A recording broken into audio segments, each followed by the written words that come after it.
stranger's touch. There's statues left standing, and there's hair unbrushed. So for the roofs that gather, and the hills that march, there will be lights burning, as there will be lights out.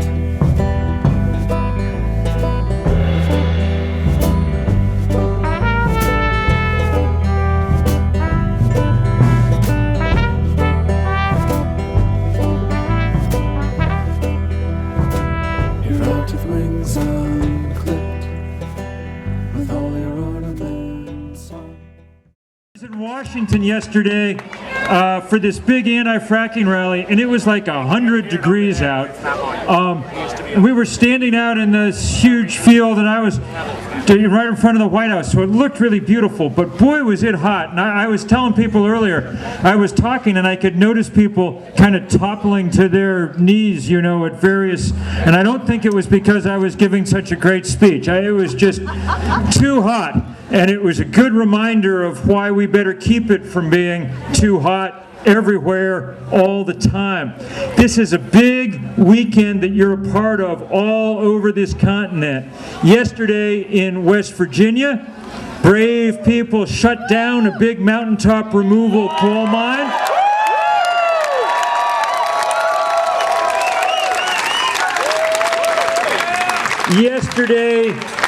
Yesterday in Texas, people are out on the ground starting the process of trying to block with their bodies the southern leg of this Keystone pipeline down to the Gulf. Yesterday, people were out in force along the Pacific coast trying to stop construction of these new coal ports to send coal off to Asia.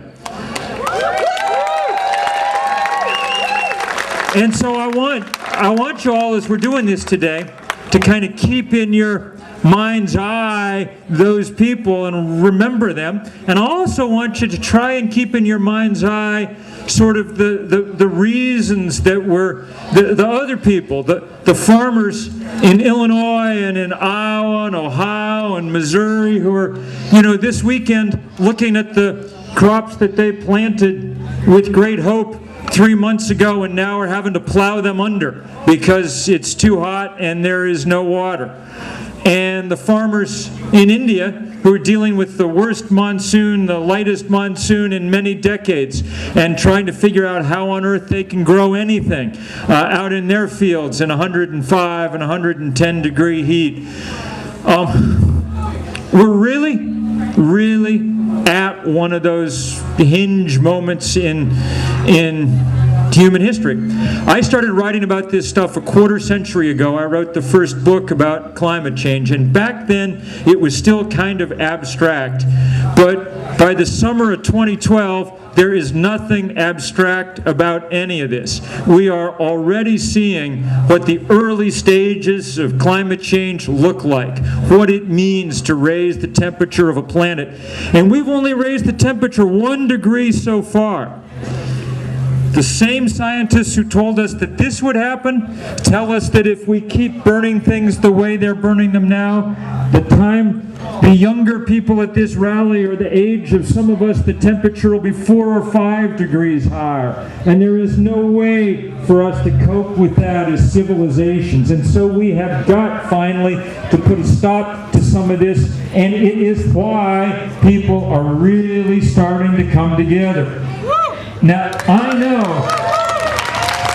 I know that there are a bunch of people in this crowd who journeyed down to Washington this time last year to help us try and put a stop to this Keystone pipeline. I know there's people here who went to jail, and we are so grateful to you for doing that.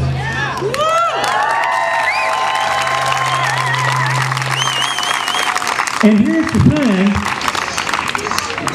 against the odds, and at least for a little while, we managed to win.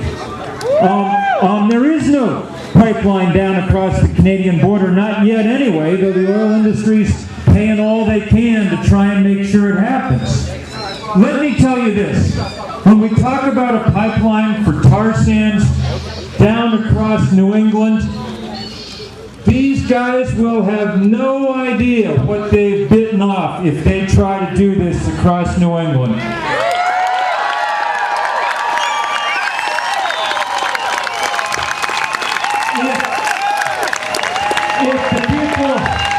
If the people of Nebraska are not going to stand still to watch a pipeline put across their land, then the people of Vermont and Maine and New Hampshire and Eastern Canada are sure as hell not going to stand for it.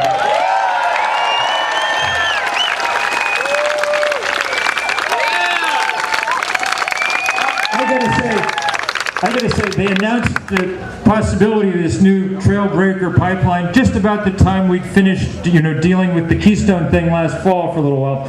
And I gotta say, part of me took it just a little bit personally. I'm definitely not gonna stand for it. We are really gonna stop this thing in its tracks, and that starts today with this action out in front of the Hilton in a few minutes.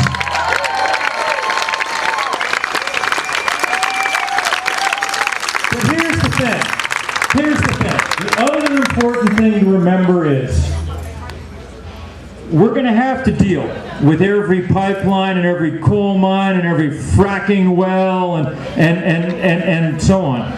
But we're not going to stop climate change one pipeline at a time either. We're also going to have to take on the heart of the fossil fuel industry itself and really begin to do some trouble, some damage for them. We just, at 350.org, just the last couple of days, we announced plans beginning in November for this big nationwide kind of road show to try and rally a movement around divesting from the fossil fuel industry. Because, and here I'll finish and let other people talk, I just want to say this.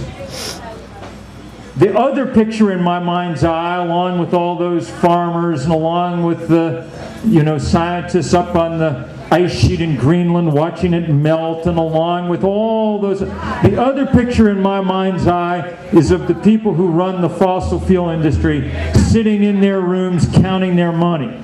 Because that's what's driving this. Exxon announced its quarterly profit last week. They made $15 billion in profit last week. And here's what I think at this point, my bottom line about all this is, if they're going to take away our planet and they're going to take away our future, then we're going to take away their money.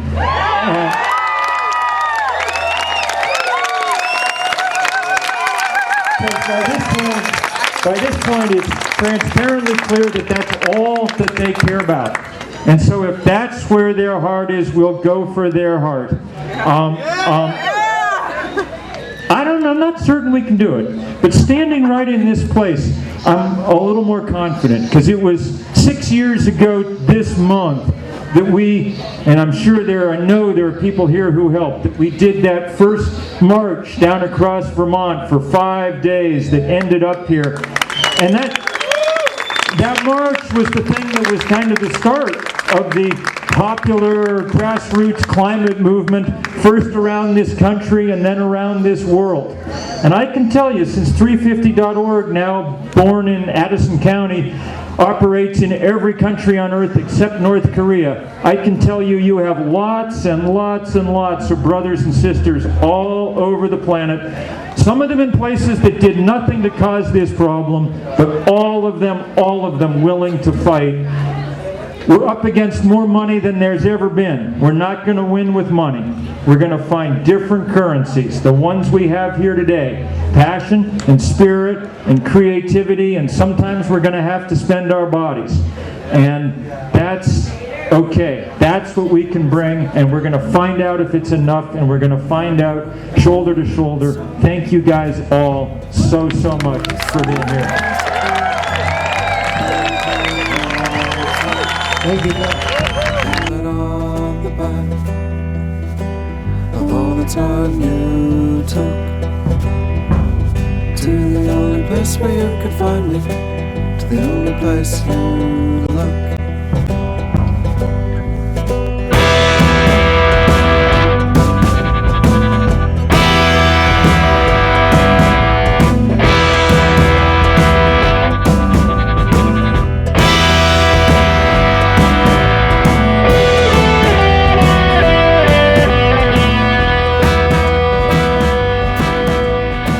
Without leadership from the White House, without leadership from the United States, there's little hope for the world to address this problem. We're demanding leadership from Obama, and this crowd is big enough and loud enough that he has to hear it.